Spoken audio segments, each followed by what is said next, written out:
Good evening, everyone, and welcome to the 39th meeting of the Mayor and City Council of Laurel, Maryland. I hereby call this meeting to order at 6 p.m. Madam Clerk, can you please call the roll? Councilman Mills? Yes. Councilman Cole? Yes. Councilwoman Johnson? Here. Councilman Simmons? Here. President Clark? Here. Mayor Sidnor? Here. You have a quorum, Madam President. Thank you. Moving to agenda item number 3, we will now hear our reports from the Mayor and City Council. I invite Councilmember Adrian Simmons to present his report first. Thank you. Thank you, Madam President, and good to be with everyone here this evening. It's been a busy week, but wanted to share just a couple things over the last get together on the first. First of all, it was a pleasure to join with the Laurel University students on October 2nd for their first session of a multi-week session.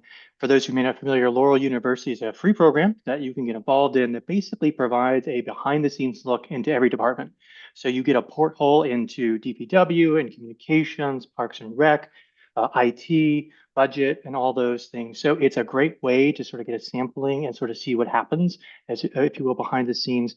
Obviously, this course is off and running, but if you see this advertised in the future and you have a little bit of curiosity, I strongly encourage you to reach out, and thank you again to Karine and her team for running that program. I wanted to offer a congratulations to Noah Ang of Troop 1250, who received his Eagle Scout rank award this past Saturday. And it was my pleasure to sort of be there on behalf of the mayor and the council to present him with a citation and also share a little bit of my own story. But those who may be familiar with the Eagle Scout program, it really is the pinnacle of being able to reach that. And it was great to be able to witness him pledge to serve others with the skills that he's attained over the number of years as a scout. Later that day, so this is Saturday night, I was able to join with my fellow colleagues at the Laurel Volunteer Fire Department 123rd Annual Awards Banquet. So I'm still astounded at the long legacy of the volunteer firefighters we have here in the city of Laurel. And that night also, we specially recognized Vic Whipple for 50 years of service, which also is just astounding. So congratulations to him. Thank you to all the volunteer firefighters who help keep Laurel safe. There was also a great class of new recruits there. And again, I strongly encourage folks, if you have any interest in sort of serving in this way, please reach out to the Volunteer Fire Department and look to sign up with them and to learn more. This week, I'm fresh back from the Maryland Municipal League, as are some of the other members of council. So it was held out in Western Maryland near Deep Creek Lake. It's been a while since I've done the 3-hour drive all the way out there, but it's a beautiful drive. I wish I was just a tad more sun, but otherwise it was a pretty weekend. And I'm happy to share I've got one more course to complete my municipal leadership certification, which I'll be able to do in November. And lastly, I wanted to share that I posted today to my council member blog, adrianforlaurel.org, soliciting residents' comments or suggestions or thoughts around short-term rental legislation that we're working on here at the city. So we first looked at it October 1st, and right now we're further evaluating. So you've got a thought, you've got an opinion, please check that out and shoot me a note. I appreciate it. Thank you, Madam President. Thank you, Councilmember Simmons. Next, we will have Councilmember and Pro Temp Jeffrey Mills. Thank you, Madam President. Good evening, everyone. My report starts, let me put my glasses on here. My report starts on September 25th at the farmer's market.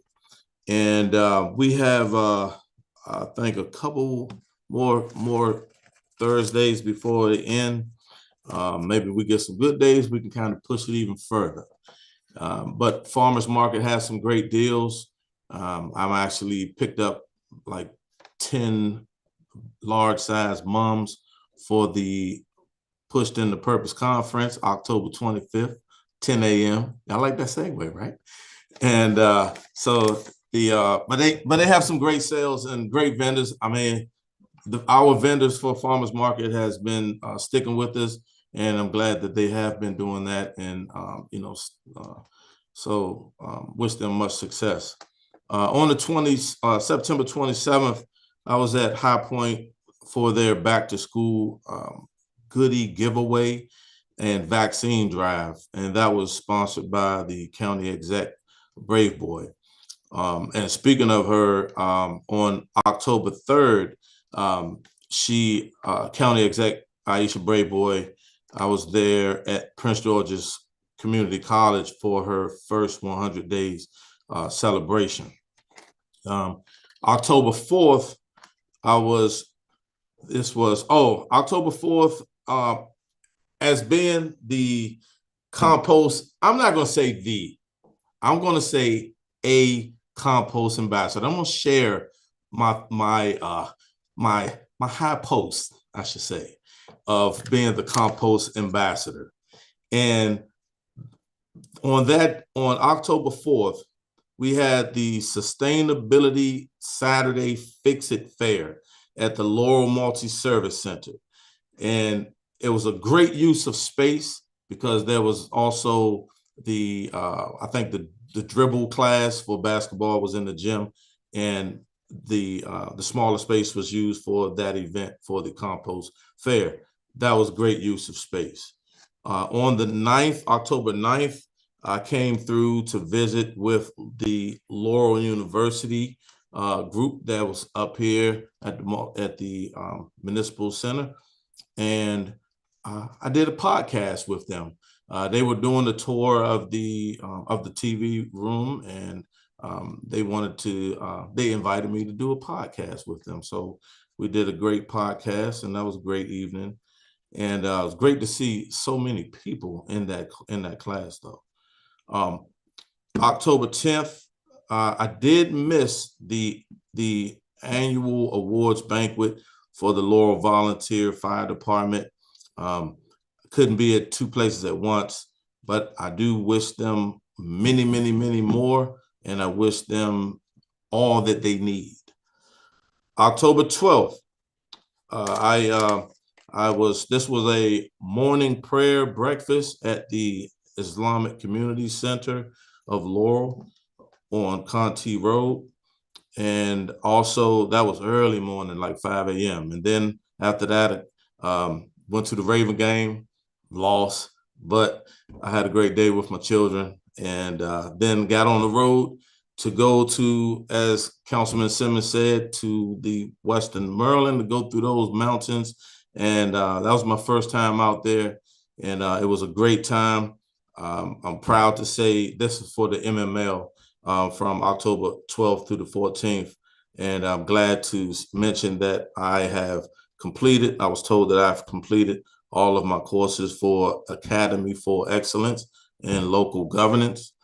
And again, please don't forget that October 25th, the Pushed into Purpose Conference We will be having different topics for motivation and inspiration on health, transportation, food, finance.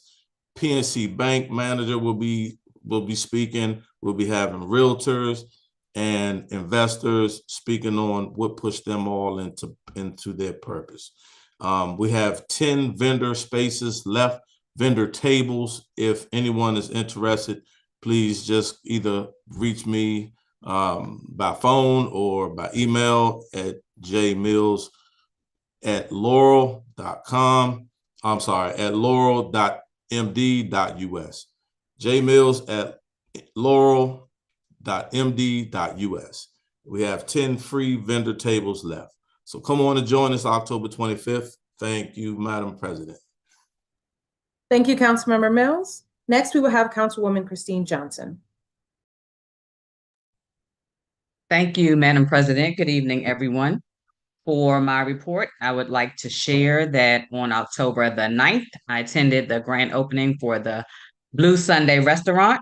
I know it's a little bit outside of the city of Laurel, right on the Anne Arundel County side, but it was good to attend that. It was a beautiful restaurant, good food, but also a chance to meet with other local representatives, to meet, other representatives of Anne Arundel County. So it was good to reach out and venture out to do that. On October 11th, I attended Pride Day, which was a very successful event. It was the first time my mother attended. She had a really good time. And then later that evening, attended also the Laurel Volunteer Fire Department Annual Awards Banquet. And in addition to everything Councilman Simmons said, I just want to point out that I was really, really impressed by the rookies, the new recruits that were there. Oh, it was so, I don't know, maybe the mom and me came out, but it was so nice to see them and just to see, them looking forward to their career. 50 years starts somewhere, the fire department has been around for a long time and it starts somewhere. So you just see them starting out so young and then having their full career ahead of them. So I was just excited to see that. On October 14th, yesterday, I attended the Clergy Advisory Committee meeting. Again, good chance to get together with the local pastors in the area to find out what they're doing in the community, and also to find out what to share what we are doing in the community. Because it's interesting to note that, a lot of people have a lot of good ideas, right? And sometimes we're doing the same thing. We don't want to, double dip and everybody doing the same thing, but ways that we can collaborate and come together. So it was good to talk to them and hear what they have going on.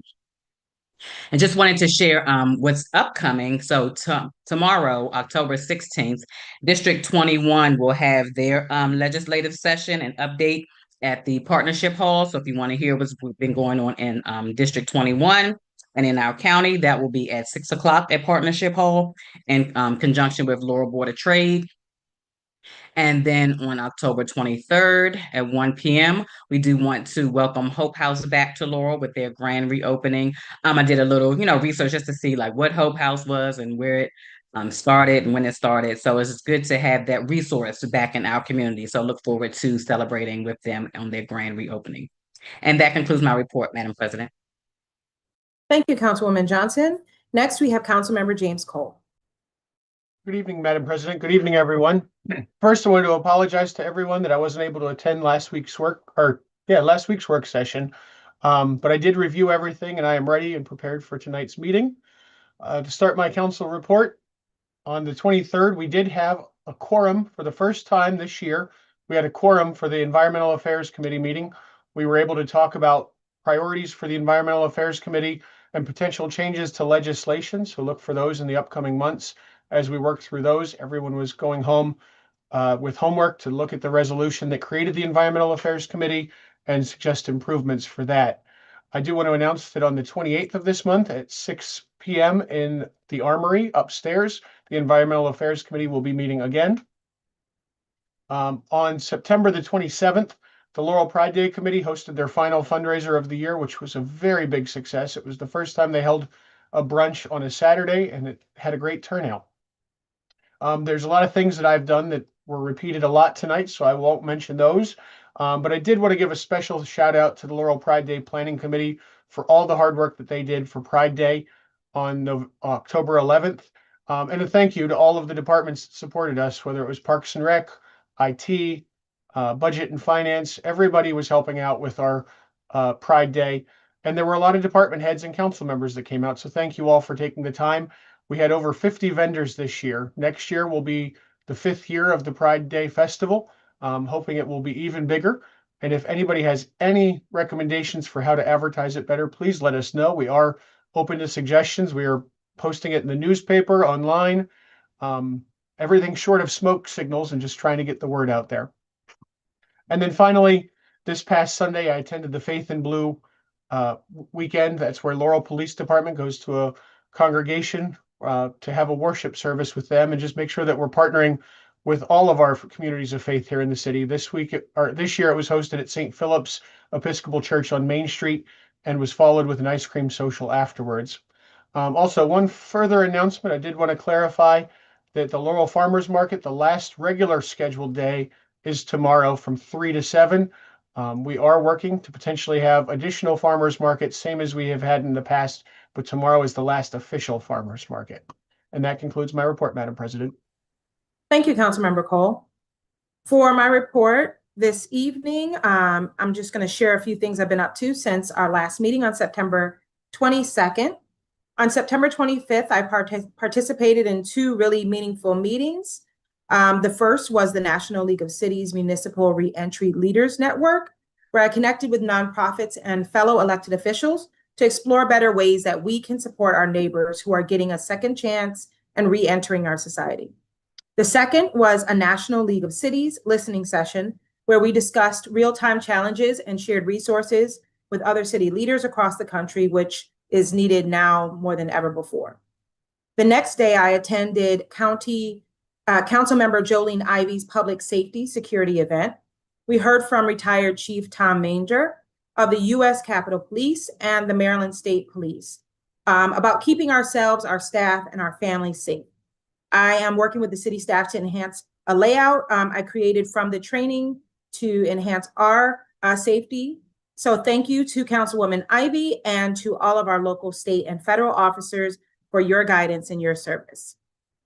I want to announce that I am now an honorary member of the Laurel Department of Public Works. I'm excited.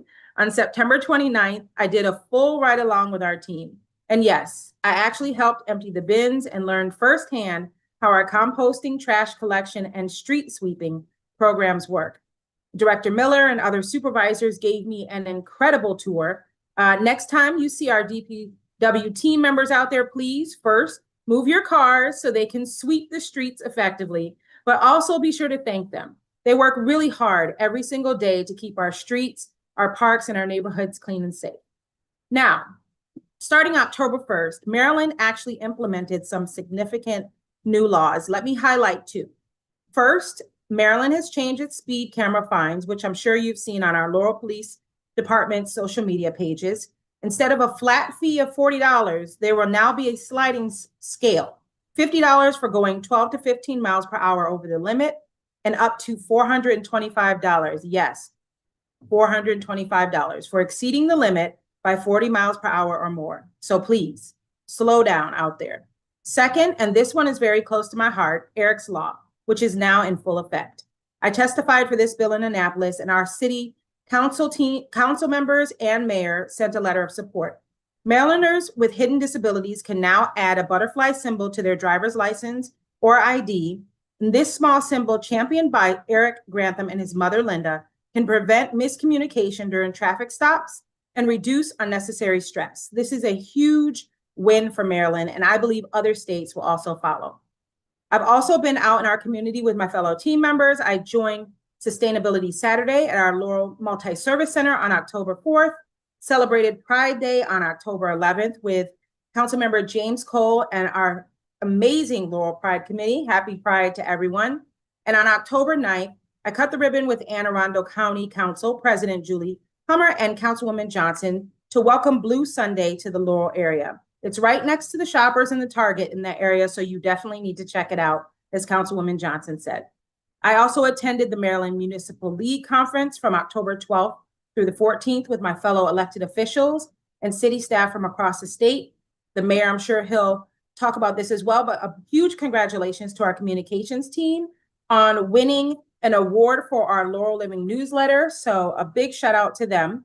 Now, one thing I also want to mention that really inspired me, on October 8th, I volunteered with the Brighter Bites at Scotchtown Elementary School. Brighter Bites is a national nonprofit that delivers fresh fruits and vegetables directly into families' hands. There are so many people furloughed and laid off right now, and I just wanted to find a way to help. Their founder, Lisa Helfman, said it perfectly. By giving kids access to fresh, nutritious food and showing them how to make the most of it, we help turn healthy habits into something even better, healthy lifestyles. If you want to get involved, visit brighterbites.org, and I'm honored to serve such a supportive community. Now, before I close, I just have an important reminder. The city of Laurel will be hosting the 2025 election for all 5 city council seats, which are 2-year terms. So if you like to vote by mail, reminding you your application must be received by October 28th at noon. Early voting will be held on Saturday, November 1st, and election day is Tuesday, November 4th. Polls will be open from 7 a.m. to 8 p.m. Remember, your voice matters, and please make sure that you vote in every single election.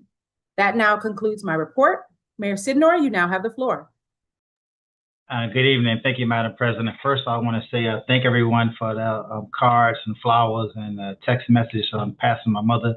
I really appreciate that. It means a lot to me, folks showing up for us in a time of need. So my family, I thank you for that. I really appreciate that. October the 8th, October the 10th, excuse me, I attended one of my closest friends. He used to be the mayor of District Heights, and now he works for the governor's as secretary of his department, but he created this organization called Sincerely Love, and it focused on mental health. And October the 10th was World Mental Health Day, and I was invited to be on a panel out there in Bowie State University, and it was a great turnout, and I'm so very proud of Jonathan Medlock for all his hard work doing on mental health. So wishing the best in that. Pride Day, we attended that. Congratulations to the Pride Committee and Councilman McColes for leading that along with Amy Duncan, and just a great committee, a great inclusive community. We're an inclusive community. Sometimes we might not highlight certain events, but we also know that we all welcome in our city, and we do recognize everybody in our city. So just want to put that out there. Congratulations to Simone Magruder, the Firefighter of the Year, and also Vic Whipple for 50 years of serving on the Laurel Volunteer Fire Department. Also, yesterday, October the 14th, I attended, actually, I was a guest speaker for the Attorney General Office of DC Restored Justice for Juveniles. One of my former coworkers invited me to come on and say a few words to these young folks that is getting a second chance from the Attorney General of DC to commit some crimes and on probation and things of that nature. So this diversion program, they went to a cognitive behavior therapy for 10 weeks. And so they was very bright young folks. They looked like they learned their lesson. Hopefully they did. But yeah, so I was very proud to speak and encourage them some words. I'm also very proud to announce the 3 students that we selected for our drone program who started yesterday. So those 3 students are Nelson Pablo. He goes to CMIT High School. Yasser Ali, she goes to CMIT High School as well. And also Robin Woods, who go to Roosevelt. They are residents of the city of Laurel. They interviewed with me personally. I selected them 3. They started a drone program yesterday. It's a 10-week online course. They're going to have 2 Saturdays come in November. They're going to get some flight training. And then in December, they're going to take their flight test. They pass that flight test, they'll be a certified level 1 aviation drone pilot. So I'm very proud of those 3 young students. They're very smart students. So I think they're going to do us well. We're going to have a big celebration for them when they pass their test. And so I look forward to that as well.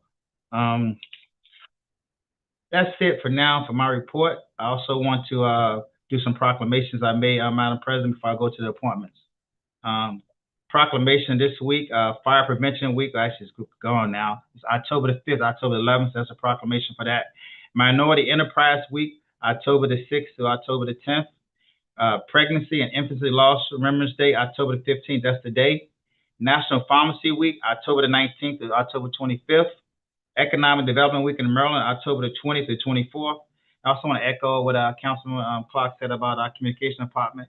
Our communication department created this official newsletter we have, the Live in Laurel, and that is our official letter that all our information from the city council and the mayor's office and any department was in that newsletter. So we won that award. We created that under Director Williams' leadership a year ago now, and so we got recognized for that in the Maryland Municipal League. So that's showing that that magazine is effective. And so just continue to support that magazine, that newsletter. I keep saying magazine, newsletter. So I can go on to my appointments, reappointments. How you want me to separate them, Madam President? But first, before I do that, Madam President, I want to the No Kill Animal Shelter Task Force, not task force, but committee. I want to remove Diane Van Hassel from that, not reappoint her at this time. The reason why she live outside the city, Mayor Mo made a special circumstance for her when he was mayor, but we're going to follow the ordinance. She can still come to the meetings and still volunteer her input, but cannot vote. And also, I got to that committee hasn't met since March 2024. So we got to reach out to those committee members asking why they haven't met. And therefore, we're going to put that committee on hold until we find out what's really going on with that meeting. So I want to remove Diane Van Hassel from the no-kill reappointment. We're not going to reappoint her. So reappointments of the Education Advisory Committee, also Udall, Ed Rowe for the Public Safety Transportation Committee, and Maria Gonzales Jackson Education Advisory Committee.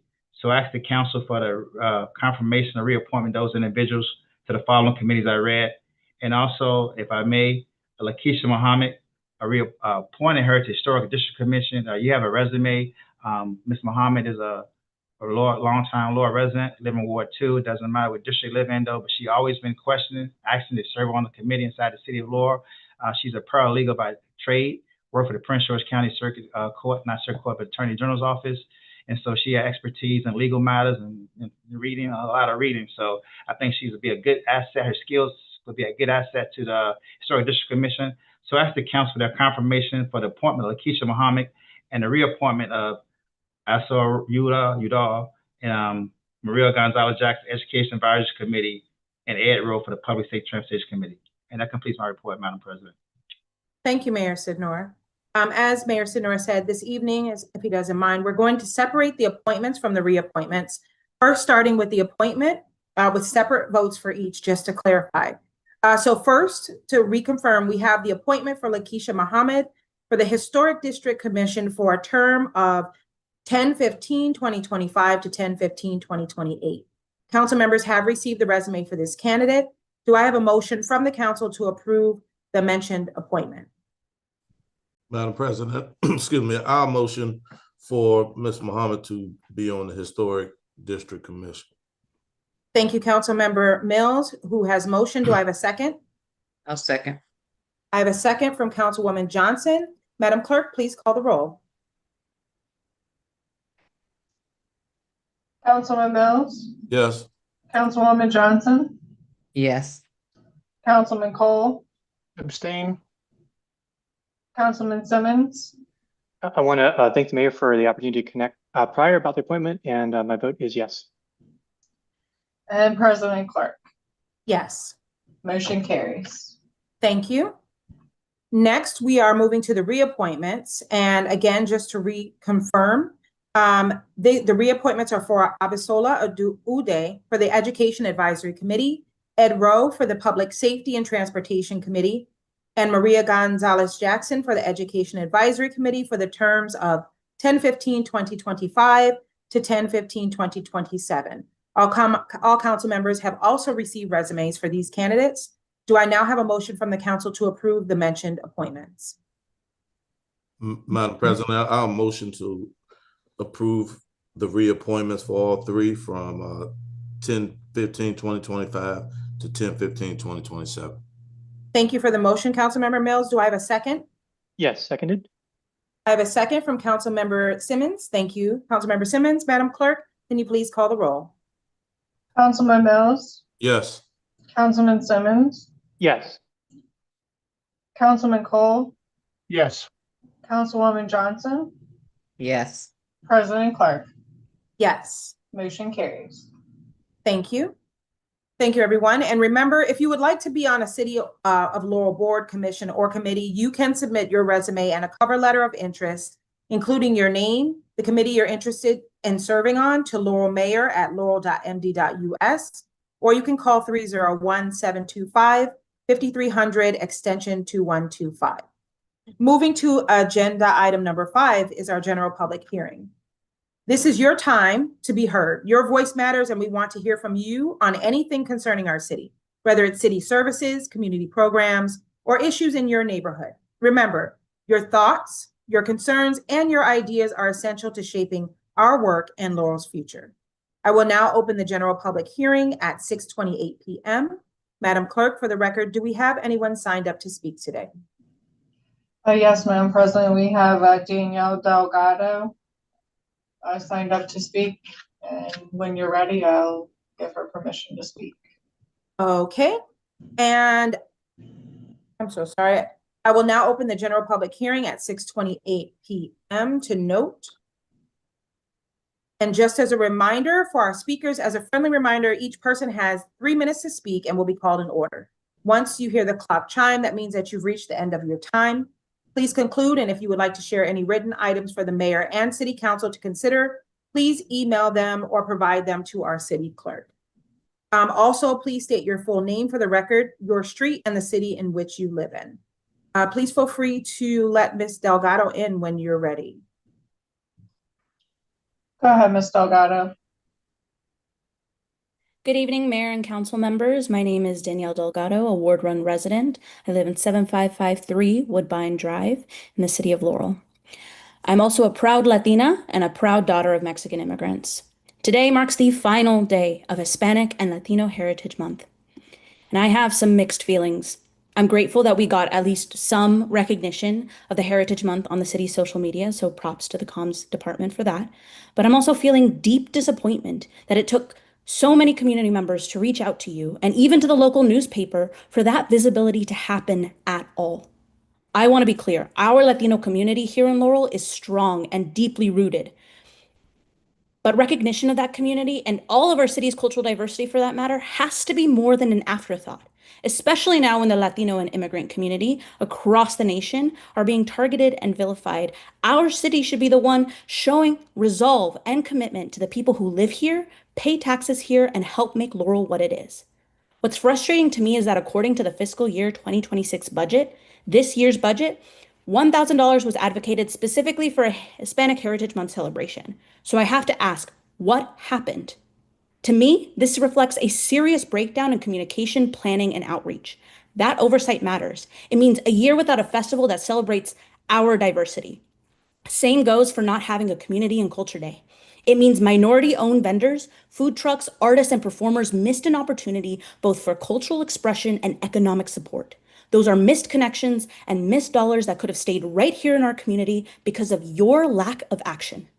This should have never happened. So I urge the city, mayor, and council to do better moving forward, to take meaningful action with follow-through, and that action should begin with, at minimum, an acknowledgement and apology. I also strongly recommend that the funds allocated for this year's Hispanic Heritage Month celebration be rolled over for next year's efforts rather than redirected elsewhere. Or better yet, we still have a little over 2 months left in 2025. Let's plan something anyways. Late is better than nothing. You saw what I pulled off with solely my own resources as a vendor this time at Laurel Pride. And I look forward to sharing more at the end of the month with our friends over at the PG County Library here in Laurel. You have community members that have been asking to help, so let us help. And while I speak tonight about Hispanic Heritage Month, I want to be clear this extends to all communities, starting by at least recognizing October as Filipino American, Italian American, and Polish American Heritage Month. Every culture in Laurel deserves recognition and celebration because Laurel is a diverse city, and it's time our leadership's actions and priorities always reflect that, not just sometimes and for the communities that specifically matter to you, but for everyone. So in the end, happy final day of Hispanic Latino Heritage Month. Feliz último día del mes de Gerencia Hispana Latina 2025. Thank you, Ms. Delgado, for your time. We appreciate you joining us this evening. Madam Clerk, is there anyone in addition to Ms. Delgado that is signed up to speak during our general public hearing? Madam President, we did have a Ms. Jackie Stir sign up to speak, but I do not see anybody in the waiting area. Okay. So I guess it's okay to move on. Okay. Thank you again for joining us this evening, and the public is always welcome to come to our meetings. You can always sign up with the city clerk, and you can find this information on our website as well. Seeing that there are no additional speakers signed up today to speak, I will now close the general public hearing at 6:33 p.m. Moving to agenda item number 6. Sorry, just trying to turn off the clock so it doesn't buzz. Agenda item number 6, we have a bid recommendation from our Budget and Personnel Services Department regarding employee insurance. And here with us today is Deputy Director Lisa Woods to provide more context. You now have the floor. Thank you. Good evening, Madam President, Mayor Sidnor, and council members. Before is a memo dated September 16th recommending your approval of the contract of the employee's health, dental, and vision insurance contract for the service year November 1st, 2025 through October 31st, 2026. As discussed at the October 1st work session, the city offers health, dental, and vision coverage to employees and their dependents, as well as the retirees. Cigna offered an updated renewal rate of 4.3% above our current rate. There are no other rates quoted due to the city receiving a considerably low renewal rate from Cigna. I respectfully request approval of award to the recommended bidder Cigna for the health, dental, and vision insurance from November 1st, 2025 through October 31st, 2026. Thank you, Madam President. Thank you so much. Are there any additional questions or comments from the council from what you shared during our work session? Just looking around, I don't see any. I did have a question just to follow up, Deputy Director. Were you able to find out regarding my suggestion or recommendation about covering for the employees, the gym memberships? Yes. Did you not receive the information? I will send it. I will resend the information. My email was messing up. Thank you Okay. again to the IT department for fixing my phone and my email. Yeah, I'll get it. I'll make sure you get it this week. Okay. Okay, thank you so much. Sure. No worries. Anything in addition to that? I don't see anything from the council members at this Madam time. President, if I could just add, I'm sorry. Yeah, no, go right ahead. There is a flyer that Ms. Woods will send to you regarding some programs that Cigna offers with respect to gym memberships. But all city employees and the families that live with them, as well as our retirees, are eligible for free membership to our Parks and Recreation, gym facilities, the pools in the summer, and then some of the classes that are offered through our City of Laurel Parks and Recreation. Thank you so much for that update. I appreciate it, Director Saylor.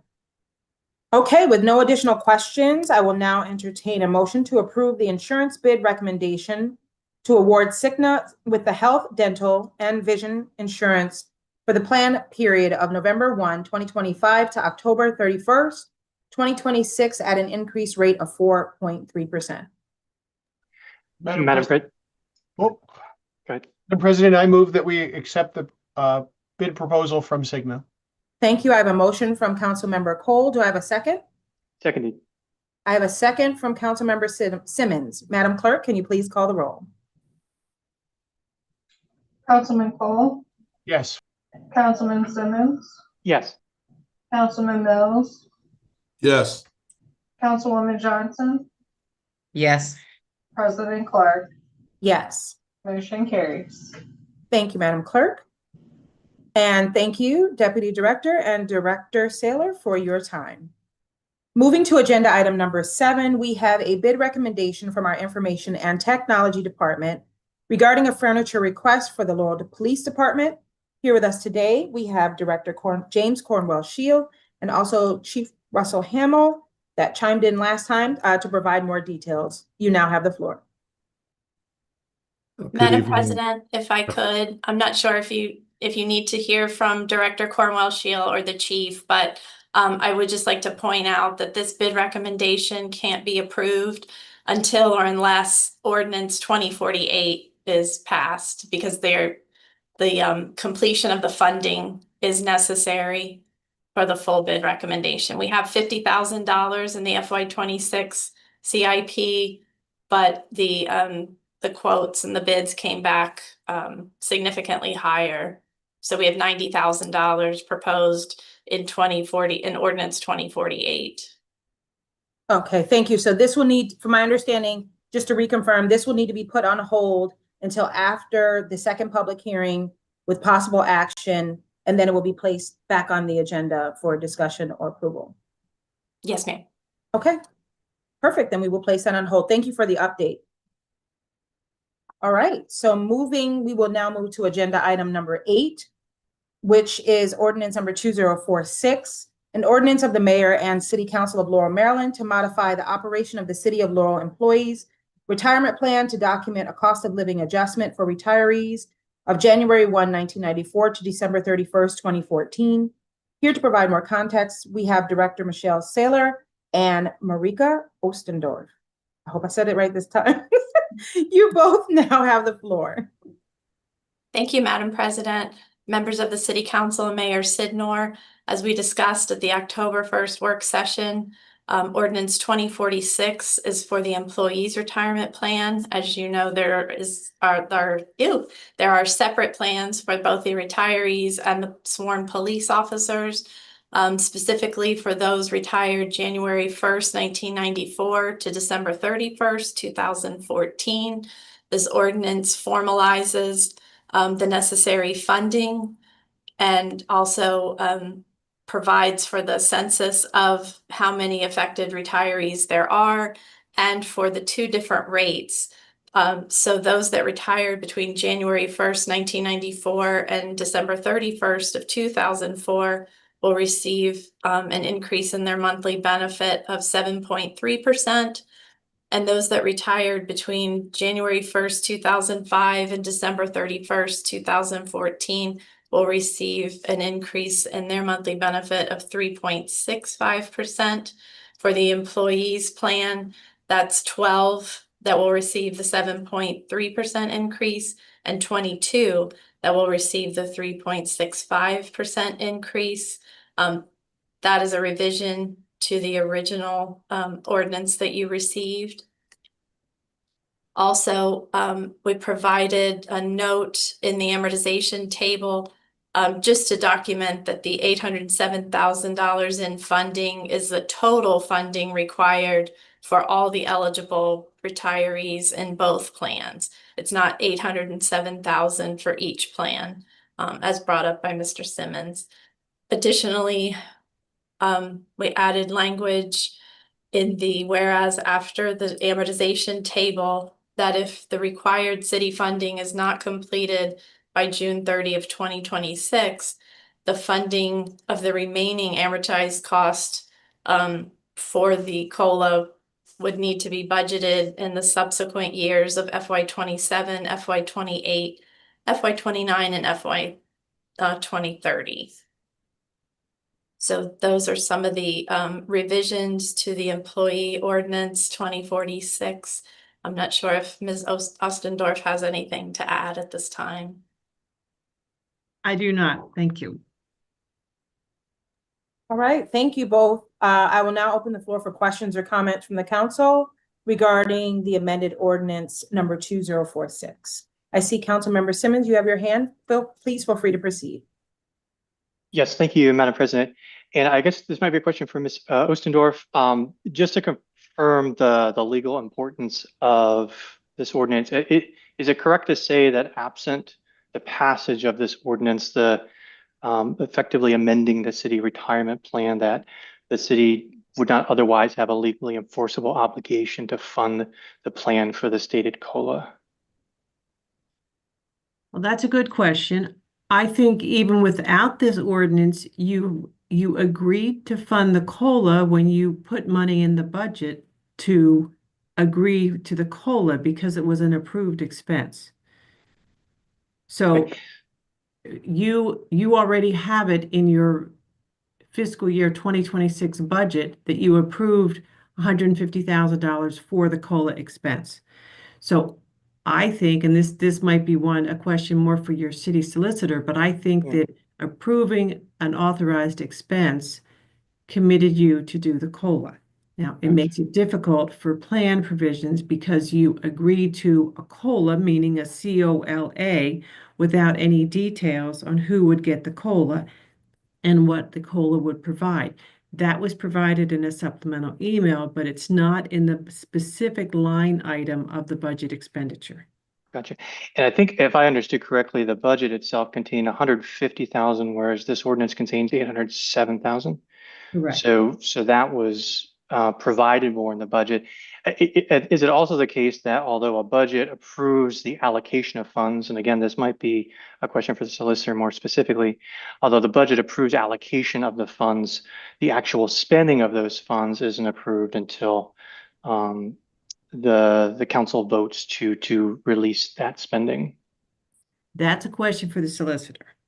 Okay, if I don't know if Ms. Anderson is with us and perhaps can help shed some light on that for us. She might need to research, but I have a feeling she'll say that, but she's now on. Please feel free to proceed. Good evening. I need to hear the question again, but can you repeat what the question is? Yeah, absolutely. So my understanding, and this is what I want to help clarify just for my own understanding, is that when a budget is approved, that we're approving the sort of allocation of funds to the stated purpose, but that for certain of those items within the budget, namely items over $35 in amount, that the council also approves the spending of those in subsequent. So for instance, earlier tonight, we had a re-upping of the health insurance. Later this month, we'll consider spending on the furniture for the Laurel Police Department. And that's when those funds are approved for spending, which is a distinction from being provided for allocated within the budget. I don't want to split hairs because I have to make sure I understand, but what you've done when you approve the budget, you've approved the appropriations. When it comes back via a contract, you're approving that money for that particular contract. But the appropriations has been approved through the budget ordinance. Gotcha. Yeah, so that money gets appropriated or allocated toward a particular purpose, and then the spending of it occurs as that contract comes forward in specific, agenda meetings, again, like earlier tonight. Yep. That contract or any expenditure that requires additional approval. The budget is saying the money is there. Gotcha. And then also, of course, the budget only goes for a year, but this has the potential to be a 5-year thing. So this is important that we approve this in order to be able to adequately, or at least effectively amend the retirement plan, as I think we spoke about last time, in order to fund and satisfy this obligation. Thank you. That helps clear that up. I appreciate it. I return the floor to you, Madam President. Thank you, Councilmember Simmons. Thank you, Ms. Anderson. We appreciate it. I see Councilmember Jeffrey Mills has his hand up for a question. Please feel free to proceed.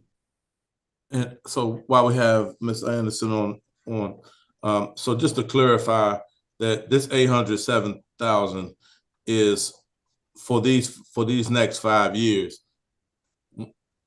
If we approve this, then it'll just be approved for the next 5 years. But the numbers are 150 for which was already approved. I think that's one of the questions that Councilman Simmons was mentioning. But the 156, the 161, the 167, the 173 for FY 2020 all the way up to FY 2030 totals 807,000. So this wouldn't have to come about until the next 5 years. Mm-hmm. All right, that's what I understand. Yes. Okay. All right, thank you. Thank you, Councilmember Simmons. Are there any additional questions or comments from the council? If not, Madam Clerk, can you please confirm if anyone is signed up for our general public hearing portion of this ordinance? There's no one signed up to speak, Madam President. Thank you for confirming for the record. So I will open the general public hearing for ordinance number 2046 at 6:47 p.m. And with no speakers signed up for this ordinance, I will close it at 6:47 p.m. If there is no hesitation from the council on ordinance number 2046, then this item will be moved to our next regular meeting on October 27th for a second public hearing with possible action. Thank you, Director Saylor and Ms. Ostendorf, for your work on ordinance number 2046. Moving to agenda item number 9, we have the ordinance number 2047, an ordinance of the mayor and city council of Laurel, Maryland, to modify the operation of the City of Laurel Police Retirement Plan to document a cost of living adjustment for retirees of January 1, 1994 to December 31st, 2014. With us again to provide context, we have Director Michelle Saylor and Ms. Marika Ostendorf. I'm not sure if you spoke about this already with agenda item number 8, but feel free to proceed. Yes, Madam President. So in Ordinance 2047, I made the same edits as far as the note that the total funding of $807,000 is for both ordinances and not each, one for the employee plan and one for the police plan.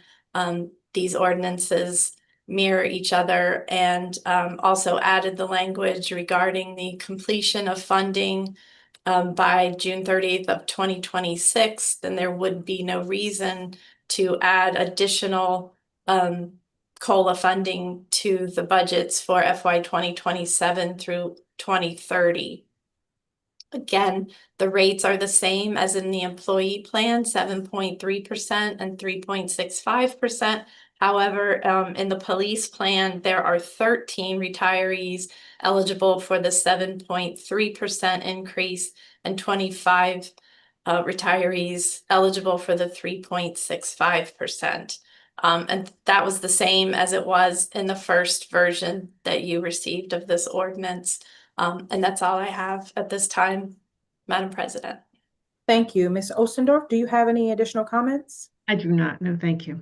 Thank you for confirming.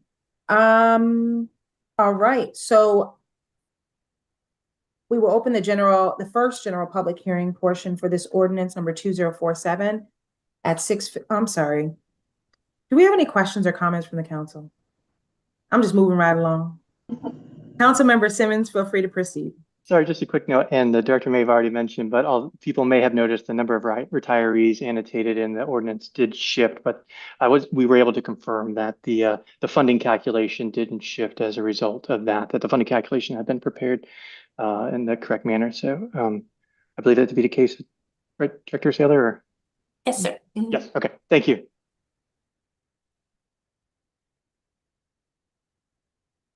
Thank you, Councilmember Simmons. Are there any additional questions or comments from the council regarding ordinance number 2047? Okay, so we will now open the first general public hearing for ordinance number 2047 at 6:50 p.m. Madam Clerk, for the record, can you please confirm if anyone is signed up to speak on this ordinance? There's no one signed up to speak, Madam President. Thank you. With no speakers signed up, we will close the first general public hearing at 6:51 p.m. And if there are no hesitations from our council members on ordinance number 2047, this item will be moved to our next regular meeting on October 27th for a second public hearing with possible action. Thank you again, Director Saylor and Ms. Ostendorf. Yeah. Moving to agenda item number 10. Is ordinance number 2048, which is an ordinance amending the general operating budget and capital improvement program of the mayor and city council of Laurel, Maryland for the fiscal year July 1, 2024 through June 30th, 2025, and to provide an effective date. Director Michelle Saylor, you now have the floor again. Thank you, Madam President. As I presented at the October 1st work session, the Sixth Amendment to the operating budget of FY 2025 provides for additional unanticipated real estate tax revenue, personal property tax revenue, interest and penalty on taxes, additional local income tax receipt of $889,000. Highway user revenue was less than what was reported to us that we would be receiving by state highway, $73,942. A decrease in licenses, that was the cable subscriptions of $24,637. There was a grant for police funding, so that's an addition. There was a county grant for the Laurel Helping Hands that it was decreased based on services provided because we had a number of employee vacancies.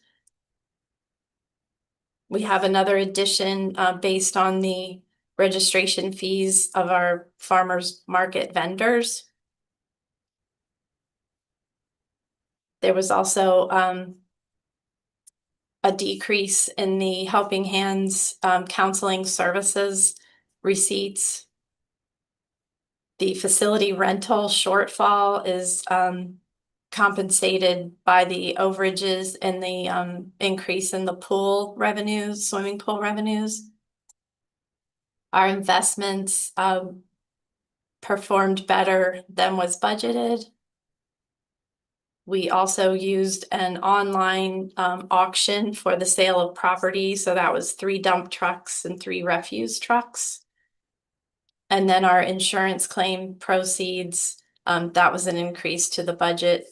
And with the increases mentioned above in the revenue section, we didn't need to use the fund transfers of designated funds of public safety surcharge, school surcharge. So the increase in the budget is $2,068,344. In the expenditure section, we're moving amounts that were savings from the mayor's budget. It's a transfer to budget and personnel for banking fees, overages, and $78,975 for health insurance overages.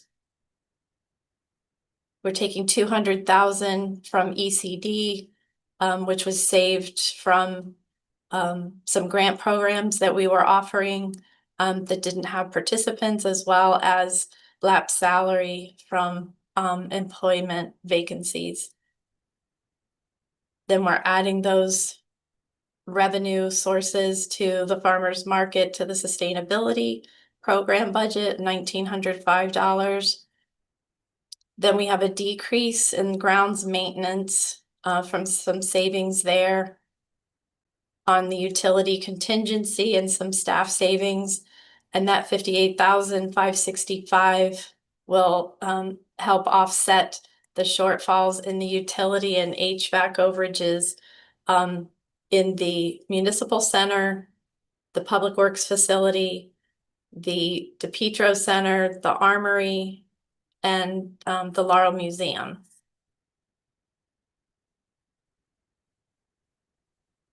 We're taking $90,000 from the police budget, and that will be moved to the CIP to offset that additional need for funding for the furniture and dispatch. And that was from staffing vacancies, the Craig A. Moe Center program budget. We had savings that were taking $100,000 due to the use of grants from the nonprofit board of directors. A portion of the insurance proceeds needs to be allocated to the automotive maintenance budget, $14,165. And the mid-year disposal fee increase by the county needs to be added to the waste collection budget. And we're doing that with funds from the highways and street maintenance budget, $49,800. Street lighting needs an additional $34,620, and that's coming from engineering and technical services, also a public works department budget.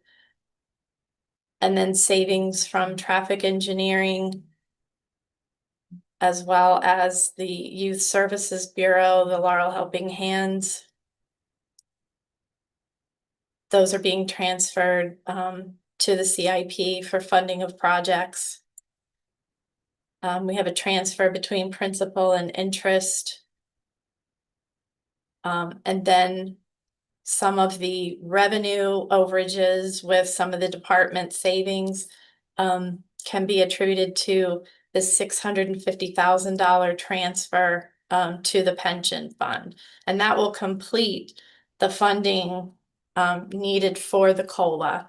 that the city needs to provide. I know this is 800,000 total between the 150 and the 2026 budget and this 650. But as you can well imagine, the 5-year amortization schedule provided for some interest in that allocation, in that table. So the 800,000 will complete the funding since we're doing it all at once. We had savings in the property insurance, the addition in the employee insurance, and then the transfer to the CIP of $1,853,414. We had an additional collection of the special taxing district. That's the 3 cents additional on the tax rate to the commercial properties. And that gets transferred to the capital budget as well. And then the addition to the training budget due to the grant received by the Laurel Police Department. So there's the offsetting addition on the expenditure side of $2,068,344. And that $1,853,414 transfer to the capital budget can be seen also in your ordinance. These changes to the fleet budget, the environmental programs budget, non-destructive pavement evaluations, the safety action plan matching funds for the federal grant, the Cherry Lane Bikeway matching funds for the state grant, LED streetlights, that would be the installation of more of our streetlights to LED, additional funds for the master plan, the LPD dispatch furniture replacement, major facility maintenance, additional funds for Sandy Spring Road, the HVAC replacement project, which is for all city facilities with the exception of the multi-service center, the cabana and the pool meeting room on Main Street. That would be a major upgrade in our HVAC systems and city facilities. The Anderson's Corner Park, that's a match for the POS money to develop that park. And then park improvements for citywide upgrades of grills, pavilions, picnic tables. So that brings us to that $1,853,414 transfer to the CIP. And that's all I have in my presentation for Ordinance 2048, Madam President. Thank you, Director Saylor. Are there any additional questions or comments from the council in regards to ordinance number 2048? Councilmember Jeffrey Mills, please feel free to proceed. Thank you, Madam President. Good evening, Director Saylor. I was trying to, a couple things I was just trying to figure out. Well, one on going back to the revenues. There was, so in the changing, in changes, Yes. that was a total of $1,170,206 total in red. Those funds, those are the funds that did not come in, correct? Correct. Mm-hmm. Okay. Was there like, or is there some way to be reactive to that loss? Like have we tried to figure out how can we, I mean, because that's a loss for the city revenue, and I just, was wondering, was there any, I mean, because here you can't be proactive, so I was just wondering, as far as reacting to that large amount of a loss. I mean, fortunately, we were able to cover that with the overages, the revenues that overperformed, if you will, the unanticipated revenues more than cover the negatives. I got you. The 24,637, for example, that's specifically the cable subscriptions, the cable franchise money that we receive from both Verizon and Comcast. Yes. So People just aren't, there's not a lot of cable subscriptions compared to when we first started getting this money, because there's streaming and other ways to watch TV. right. So that's my point. Mhm. Is there a way, because I mean, technology is being innovative. So I'm just wondering why we're not being innovative to continue to bring the revenues in. So if we know that we're going to be taking a loss because there's not really an interest of cable any longer. So how can we target the streaming companies that are streaming into the city perhaps through the cable network, because the cable networks still may be offering Wi-Fi. Right. So that's probably something to be addressed in our franchise agreements. Since Comcast and Verizon still, like you said, provide the internet access. And that's something that'll have to be looked at with the group that Director Cornwell Shield is a part of when they review those agreements. But yes, it's something that we can look at. It'll certainly be looking at the budget when we budget for 27, that this revenue shouldn't be as high as it had been. It's progressively decreasing each year. Right, and that's not good for the city. Right. I mean, we want the revenue to constantly come in and to thrive. That's what we got all these signs around here that say that we're thriving. Well, I want to thrive, and so this is a large amount of money. Like I said, $1,170,206. That if you add up all of the red, that's where my number comes from. Just in the revenue section? Just in the revenue section by itself. Right. Revenue. The expenditures I can kind of understand, but revenue is what we need here in the city. And that was just one aspect. I would just, if I could just add that the 988,247 Glad you brought that up. I was just is because we had those other additional revenue sources, the overages in real estate and local income tax, that we didn't actually need to use our designated funds. Since I had those other increases, that's why I decreased the 988. Okay, right. So the 988, was that? That's in our control.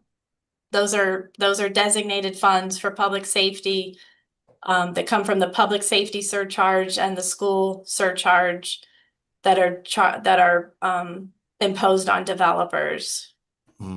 But is that a one-time payment when they first start developing, or is that a continual payment?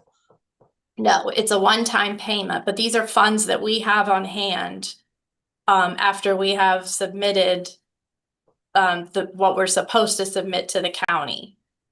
Okay, so is that $988,247, that's placed somewhere else, so that is in black somewhere else? Yes, because we're not using it here. Okay, so where would that be at? We have bank accounts for those special receipts. Not the bank account. I'm talking about the black and white that we're talking about tonight. Where would those funds be at in black tonight?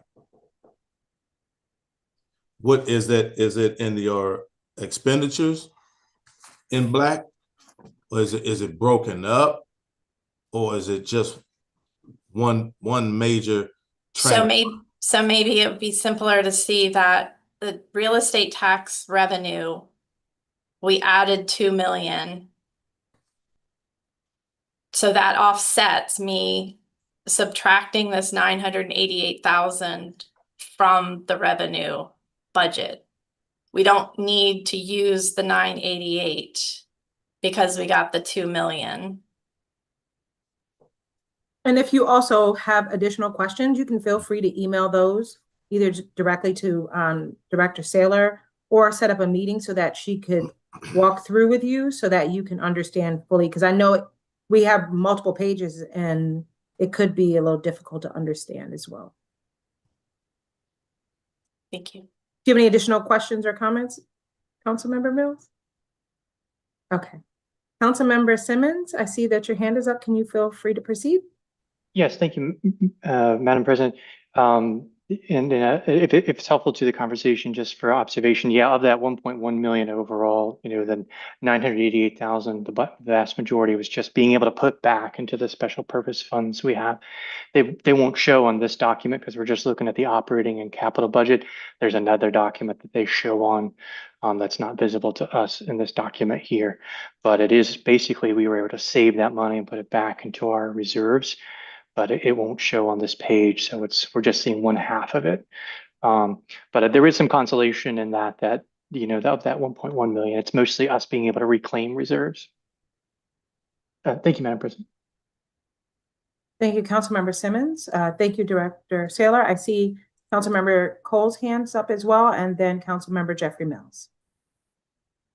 Thank you, Madam President. I did just want to thank the administration and everyone that worked on this document, especially for the retirement portion. Having all of the COLA funded in one fiscal year without having to fund it in 27 and beyond is a huge help. So that makes me much more comfortable with the other ordinances as well.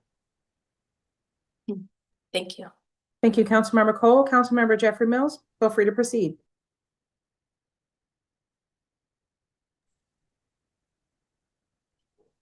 I'm fine, Madam President. Thank you. Okay. All right. I don't believe I see any additional hands for comments or questions. Again, thank you, Director Saylor. We will now open the first public hearing portion for this ordinance number 2048 at 7:10 p.m. Madam Clerk, can you please reconfirm if anyone is signed up to speak? There's no one signed up, Madam President. Thank you for confirming for the record. With no one signed up to speak, I will close the first public hearing portion for ordinance number 2048 at 7:10 p.m. If there's no hesitation from the council, just taking a look. On ordinance number 2048, this item will be moved to our next regular meeting on October 27th for a second public hearing with possible action. Thank you again, Director Saylor, for your time on this. And again, if the council members have any additional questions, feel free to email Director Saylor. She's really helpful in trying to break that down for us. I asked myself. Moving to agenda item number 11 is ordinance number 2049, an ordinance amending the general operating budget and capital improvement program of the Mayor and City Council of Laurel, Maryland for the fiscal year July 1, 2025 through June 30th, 2026, and to provide an effective date. Director Michelle Saylor, you now have the floor again. And thank you, Madam President, council members, and Mayor Sidnor. So since the October 1st work session, Ordinance 2049 has been slightly edited. The state grants on page 1 have been increased to 27,200. Then with a total budget, amended budget of 807,992. And this was because we have the 17,200 before. It was 16,200 for a grant for sustainability, a $1,000 grant that's being used for the Laurel Citizens University, and then a $10,000 grant also for sustainability to provide educational materials and community outreach for the composting program. I had previously had that in the CIP additions, but it's really better suited for the operating budget. So that change, 27.2 in state grants We still have the 150,130 of police account receipts, which is seized currency that's now freed up to be used by the police department, and that goes back to those firearms purchases and the taser purchases, replacements. So it's an addition to the operating budget of $177,330.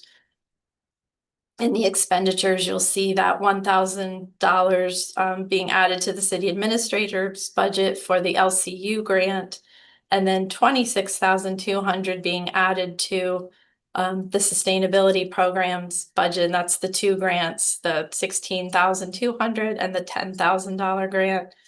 The 16.2, sorry, I didn't mention. So that's for farmers market staffing, and other outreach for the sustainability. There'll be some rain barrel purchases also with that grant. And then you see the 150,130 being added to the police budget, again, for those purchases that were already approved. So for your matching increase of 177,330. And then below that, you'll see the changes to the capital budget. The Cherry Lane Bikeway, that is the grant amount from the state of Maryland, 150,000. The Safety Action Plan, 451,200 from the federal government. Those two programs will be managed by Public Works. And then we have the Wilson Park Playground replacement for 224,246. And then the program open space money for the Anderson's Corner Park development of 2.7 million for additions to the capital improvement program of $3,525,446. And that's all I have, Madam President, on Ordinance 2049. Thank you, Director Saylor. Are there any questions, additional questions or comments in regards to ordinance number 2049? Councilmember Simmons, I see your hand. Feel free to proceed. Yes, thank you, Madam President. And I know we said it during the work session, but I think it bears repeating on the capital improvement. That 3.5 million is really grant money that the city team has secured for the city, and that I think is huge. And I want to say again, thank you to the city team for the difference that that makes and what we can accomplish here in our town. Thank you, Councilmember Simmons. Any additional questions or comments from the council in regards to ordinance number 2049? Thank you, Director Saylor, for updating those items and for providing us with additional context. Seeing no hands up for comment or question, I will open the first public hearing portion for ordinance number 2049 at 7:15 p.m. Madam Clerk, if you can please, for the record, reconfirm if we have anyone signed up to speak on ordinance 2049. No, Madam President, there's no one signed up. Okay, thank you for confirming. With no one signed up to speak on ordinance 2049, I will now close the first public hearing portion for this ordinance at 7:16 p.m. If there are no hesitations from the council on ordinance number 2049 moving forward, this item will be moved to our next regular meeting on October 27th for a second public hearing with possible action. Thank you again, Director Saylor, for your work on this. Moving to agenda item number 12, we have now come to possible adjournment to a closed session under the Open Meetings Act, General Provisions, Section 3-305B3, to consider the acquisition of real property for a public purpose and matters directly related thereto in order to protect the mayor and city council's bargaining power, and Section 3-305B7 to consult with counsel to obtain legal advice regarding the potential purchase of real property. We will need a motion to adjourn to a closed session. May I have a motion and a second? Madam President, I move that we adjourn to closed session. Thank you. I have a motion from Councilmember Cole. Do I have a second? I'll second. I have a second from Councilmember Mills. Madam Clerk, would you please call the roll? Councilman Cole, Yes. Councilman Mills, Yes. Councilwoman Johnson, Yes. Councilman Simmons, Yes. President Clerk. Yes. Motion carries. Thank you. So the council will be leaving this virtual link to join the closed session. Virtual link at this time. Once we return from the closed session, we will log back in to this virtual webinar link and officially close out the meeting for the evening. Thank you for your patience, and we will be back to adjourn tonight's meeting.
We have now returned from closed session at 8:17 p.m. And with no further business to come before the mayor and city council this evening, this meeting is now adjourned at 8:17 p.m. We hope to see you around town and that you have a great night.